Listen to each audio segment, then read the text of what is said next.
Hi, my name is Erica. Welcome back to my channel. This is Rick's Reads. So I haven't done a reading wrap up in a while. So today I'm gonna talk about everything that I read in February and March, which was, I think February was a pretty slow reading month for me. I only got to 2 books that I finished in February, so I guess that happens. But then I got 4 books read in March. I was doing a bit of traveling in February, so I just didn't read that much, but that's totally fine. And I'm going to talk about the 6 books that I did get to over these last 2 months today. Starting with the first one, which was Before the Coffee Gets Cold, which I'm very happy that I finally got to. This, so many people have been talking about this. People have dropped comments for me telling me that I should read this, and I've just seen it all over my Goodreads, and I know that, this is one that I was dying to get to. I actually bought this copy on my first trip that I did to Tokyo back in November of last year.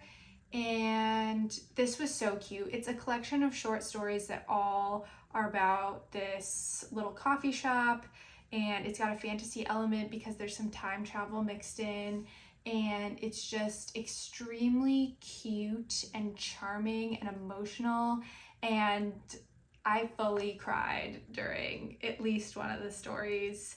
I might have cried more than once, but one of them was like bawling my eyes out, which that's sometimes what you need a book to do. And I got that from this one. I felt true emotion from this one. It really touched me, and it's such a tiny little book.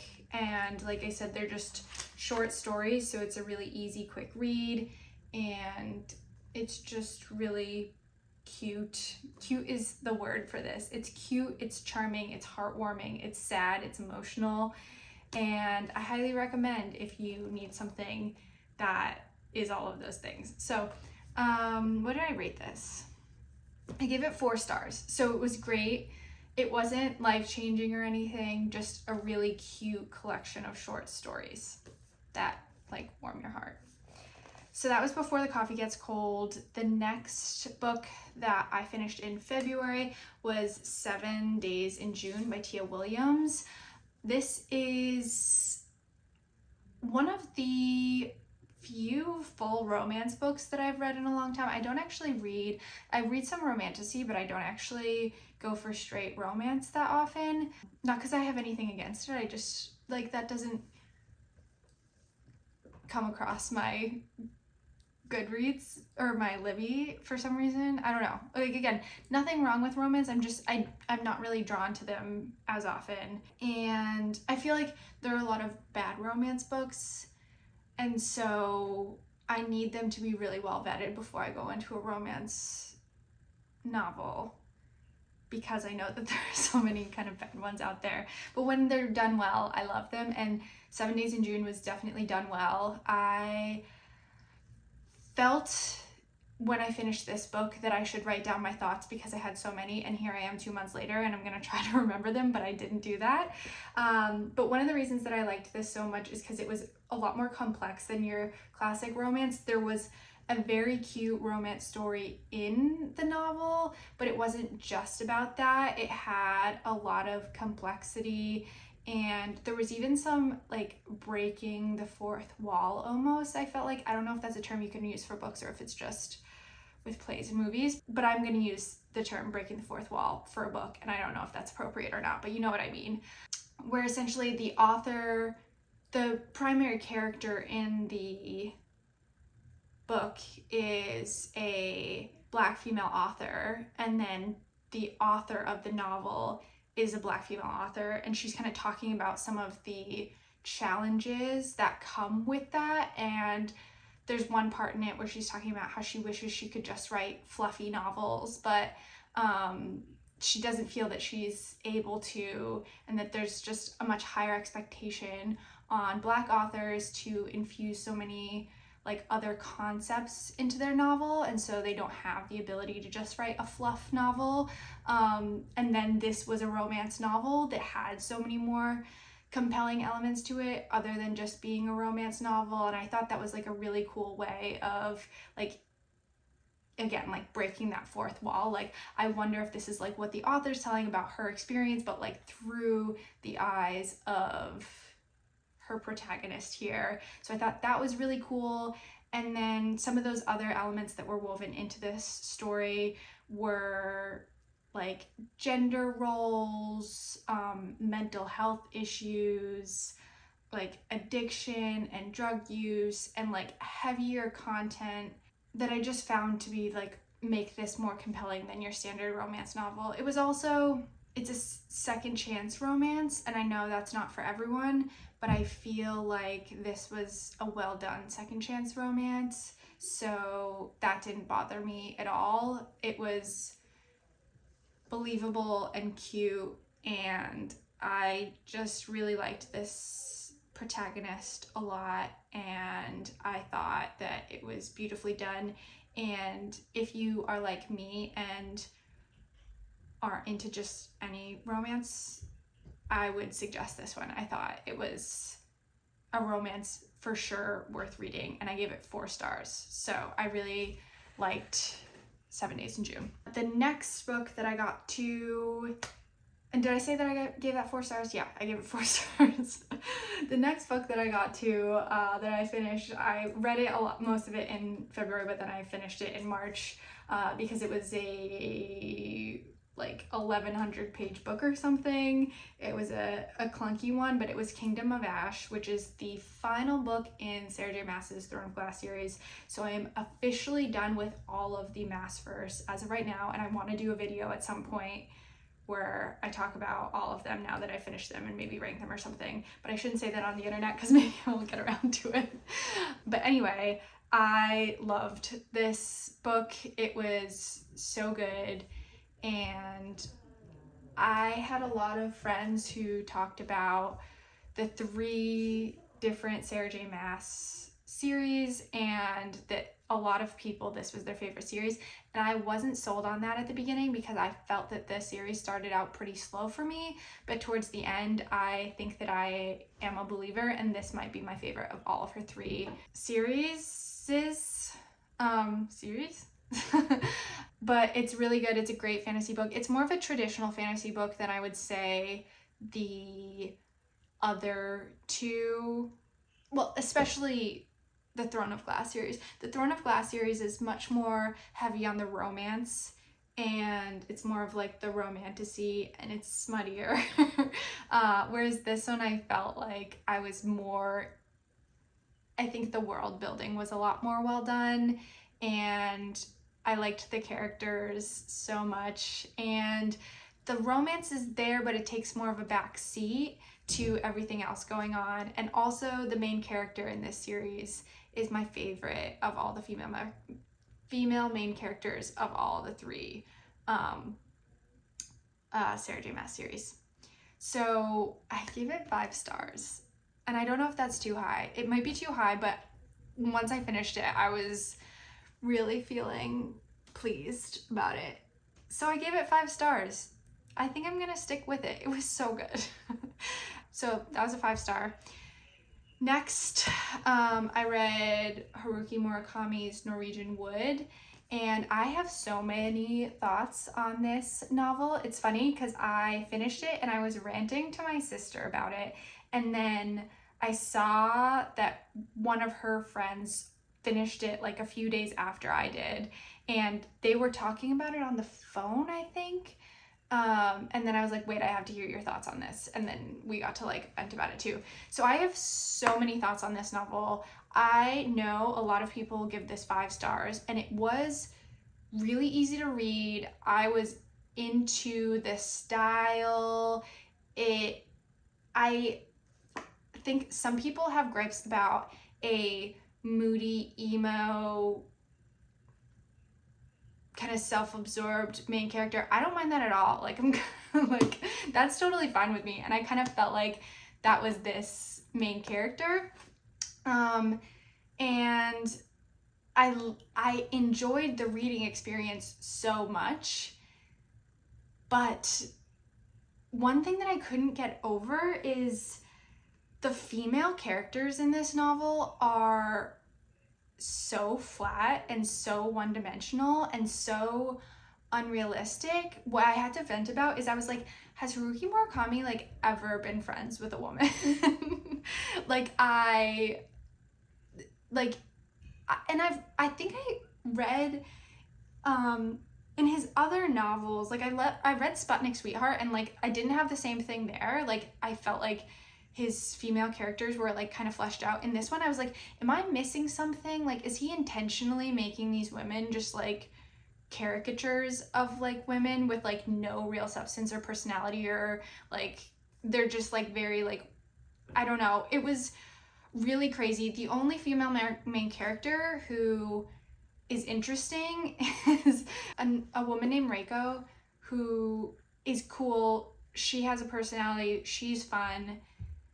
But she's like 35, and every time they're describing her, they're like, she's so wrinkly. Like, she's so wrinkled. And I'm like, 35, yeah, like you have some wrinkles, but like the way she was they were talking about her, it was like she was 90. And then there's something that happens with her at the end of the book that I won't spoil, but really disappointed me, because I was like, she was the one female character that was interesting. And so it was so bad that it was distracting for me, because the other female characters are like the main people that the protagonist is interacting with.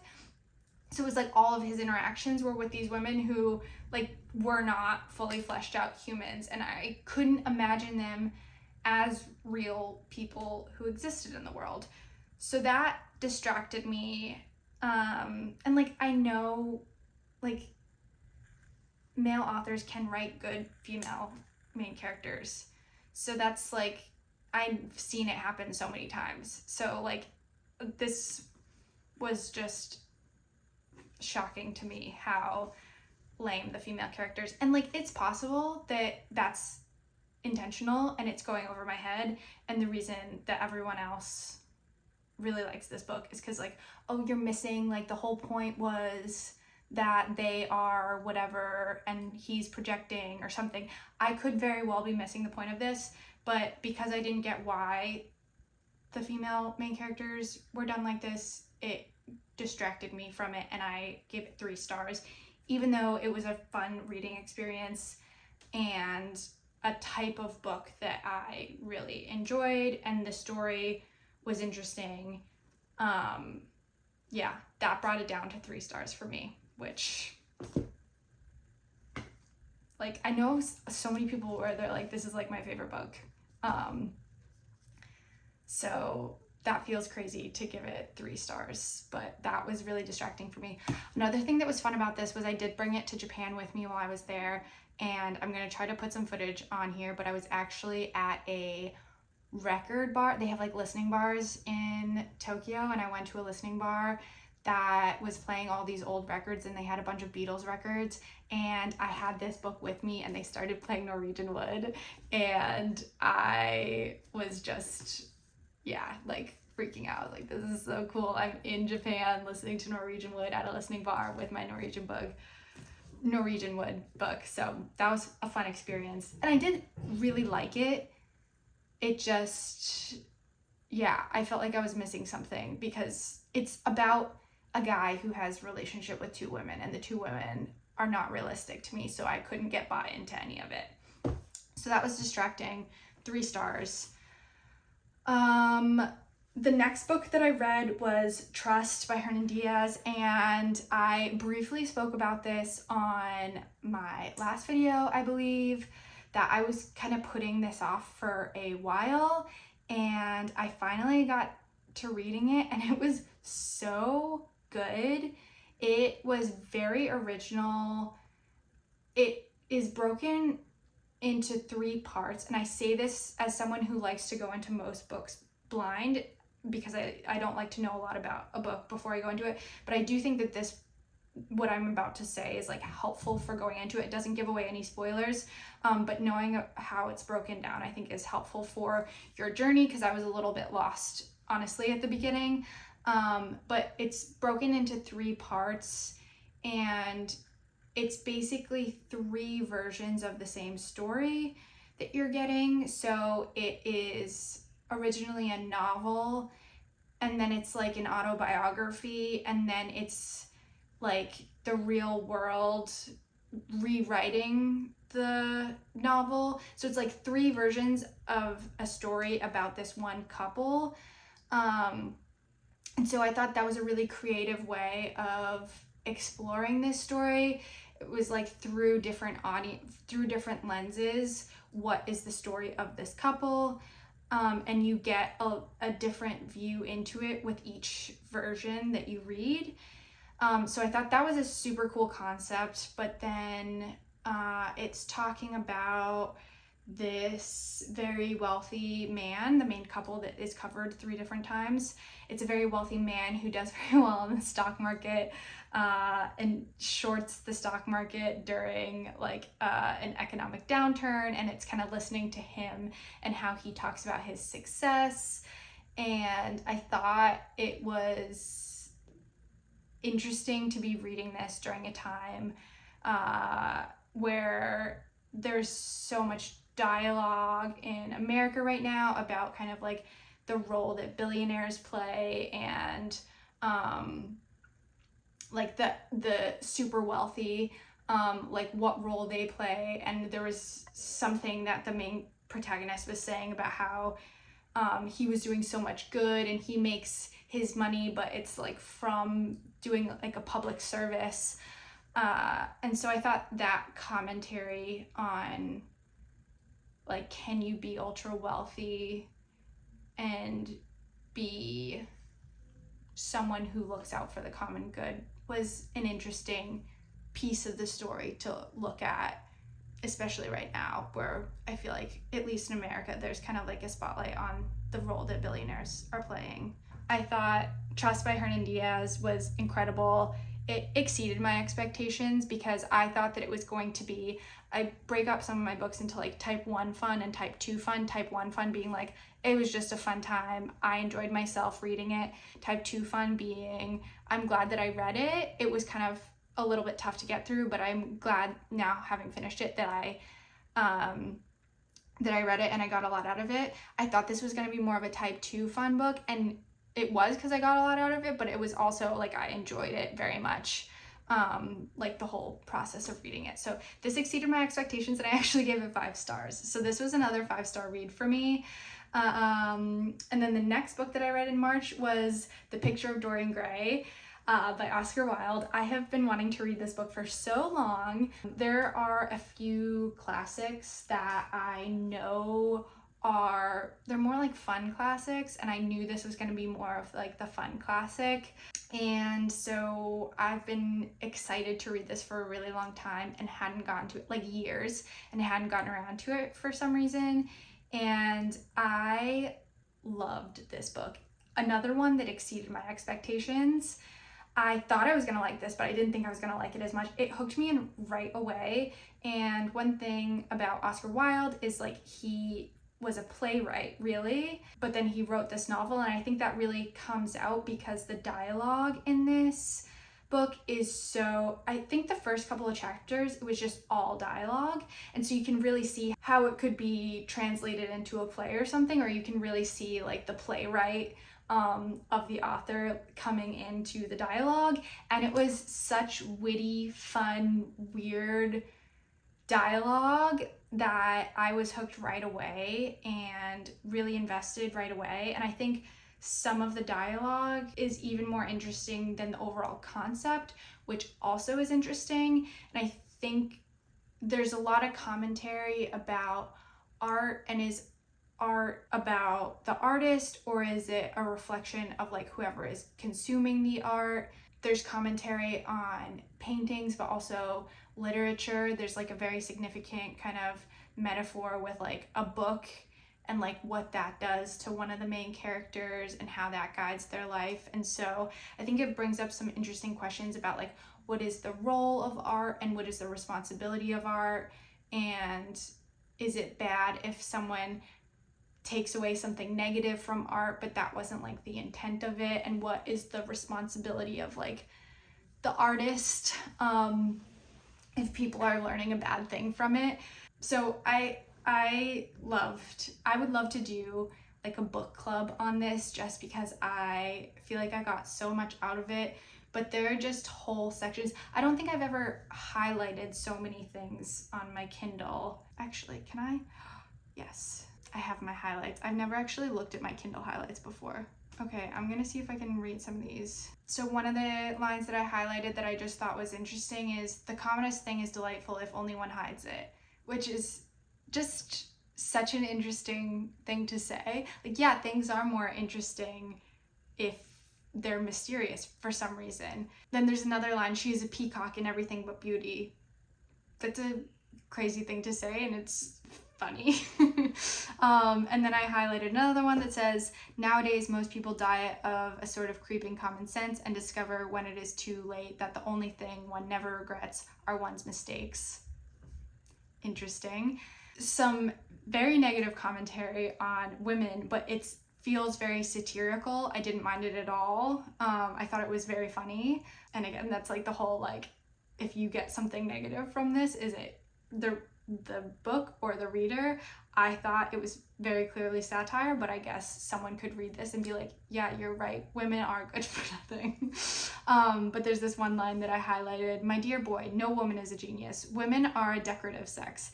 They never have anything to say, but they say it charmingly. Women represent the triumph of matter over mind, just as men represent the triumph of mind over morals."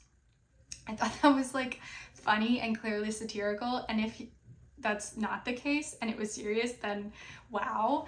But I'm gonna keep reading. "A grand passion is the village of people who have nothing to do. That is the one use of idle classes of a country."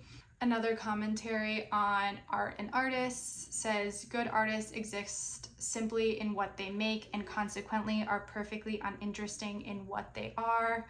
And then another commentary again on art and artists, talking about a poet saying, "He lives the poetry that he cannot write. The others write the poetry that they dare not realize."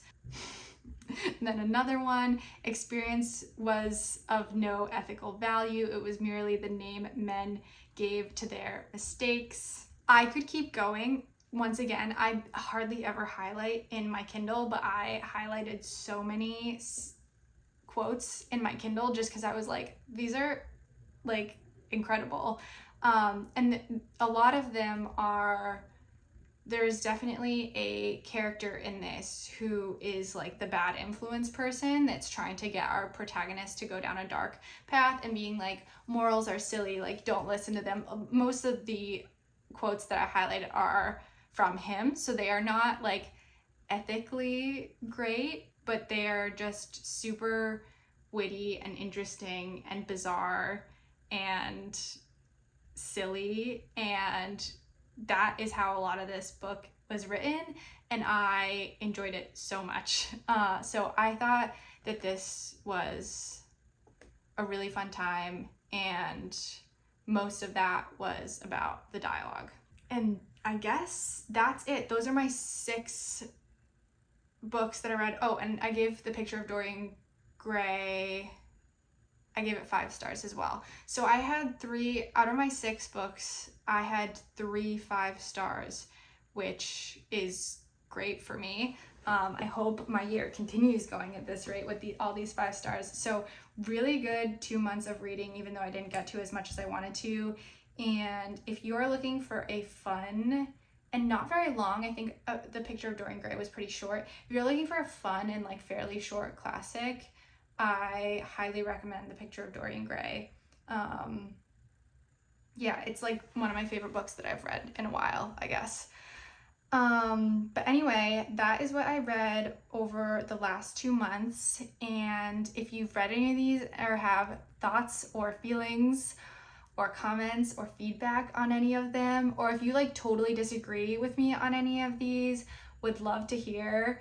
But yeah, that's been my reading. for the last 2 months. And if you made it this far, thank you so much for watching, and hopefully I'll see you on the next video.